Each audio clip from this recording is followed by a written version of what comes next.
going on, guys? My name is Ben. How are you guys doing today? Now, normally I don't talk about rumors very often, but this is one that I found very interesting, and it's about Apple releasing an iPhone without a button on the screen itself. The link to this article will be in the description below, where it's basically a buttonless Touch ID scanner. So, you know, when people were discussing this, then they're thinking, okay, the screen can go all the way down to the very bottom of the front.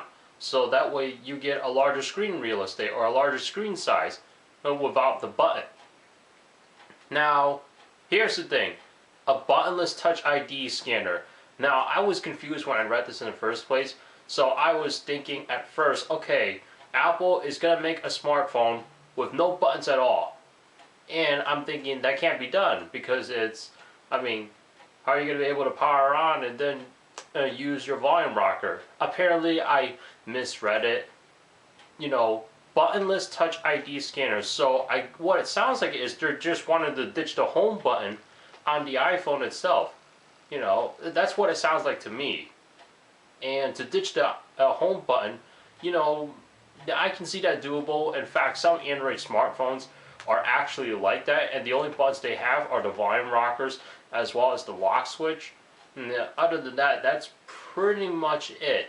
You know, in terms of a fingerprint scanner without a button, I'm not 100% sure how that's going to be done, because then that'll be using capacitive touch gestures, which, as we all know, you know, as smartphones get older, they start having all these software updates, and then at some point the software updates actually bogs down the phone's performance. I've noticed that with my iPhone 5 running the latest version of iOS 9. I even noticed it on my Note 4 as well.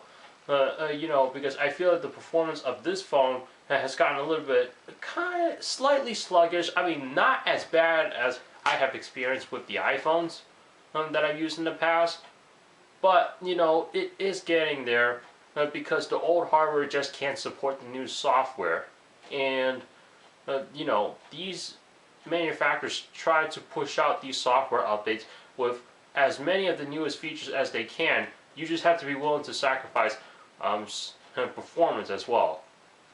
Which for some people that is fine, and for some people that is unfortunate. Me, I'm lenient to both. So other than that, you know, what makes me concerned about a buttonless Touch ID scanner iPhone, to use that as your fingerprint sensor, what happens if Apple releases a software update and then it slows the whole phone down?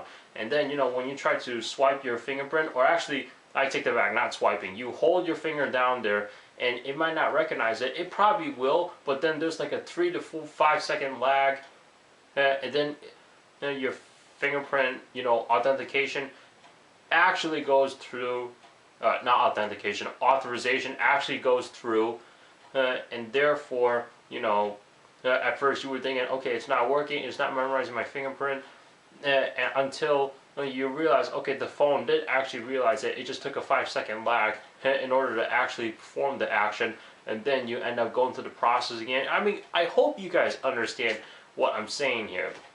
Pretty much with any smartphone device out there, or tablets even, you know, as software updates are being released and you're upgraded to the newest version, you know, at some point your device is going to go down because that new software was not made and was not built and was not created to run on that piece of older hardware. You want to try, you know, go ahead. It is doable. Don't expect anything exciting or crazy out of it. That's all I have to say. So what do you guys think about this? Do you, you know, will Apple actually create a buttonless Touch ID iPhone? Me personally, I would think that this would kind of be a bad move. You know, unless if the Touch ID sensor never existed in the iPhone, then, you know, they can definitely do a buttonless or a home buttonless iPhone. Because think about it, some Android phones do have a capacitive home button. You know, a touch home button. They don't have an actual physical button for the home button. They have a touch sensitive button with capacitive touch gestures. You know, I am sure Apple can do that if they didn't have the Touch ID sensor. But now that they have the Touch ID sensor since the iPhone 5S, I see this as an issue. But I could be wrong. What do you guys think? I'd like to see what you guys say in the comments down below. Thank you so much for watching. Please subscribe, rate, comment. Also check out the description below for my social media links, Twitter and Instagram. I'll see you in the next one. Take care.